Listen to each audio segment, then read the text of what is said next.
I want to thank you all, my colleagues, all the NGO partners, and the private sector partners, particularly Cargill from my very own district that does extraordinary work to feed the world, literally.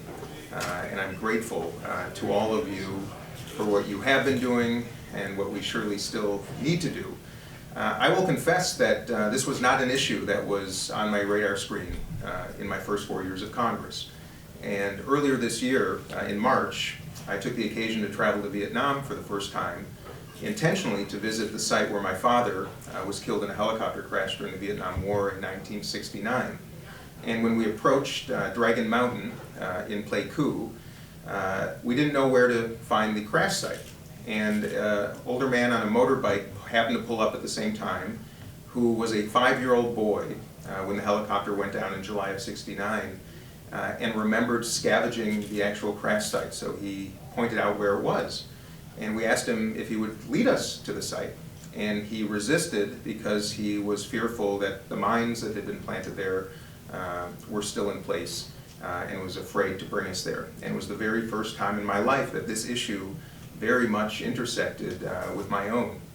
We ended up making it up there, but it forced me to reconcile America's history, existing events, of course, in Ukraine, where a lot of our focus is. In fact, just led a letter with Reps Johnson and Houlihan to ensure that we provide resources to ensure that Ukraine is demined, especially after we will be sharing cluster munitions with Ukraine. But it also made me recognize that it has economic implications, of course the human implications of which we're all well aware.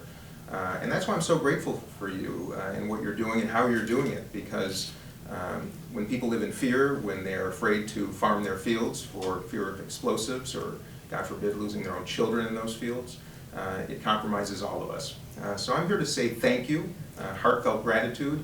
My learning curve is still steep, but I intend to do so and become a passionate advocate for ensure that we fulfill our responsibilities at the federal level, and we join with all of you, especially NGOs and the private sector, to do it as well. And I will actually close with that question.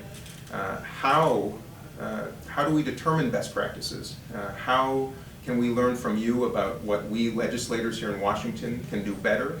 And also, what can we do to inspire other companies that have the resources, both human and economic and worldwide reach, to elevate this issue in importance to them as well. So if you might give some thought to those and share them with me, I would be grateful.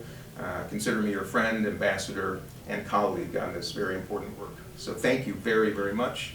And with that, I don't know who I'm supposed to introduce, but I'm sure it's someone outstanding. Thank you.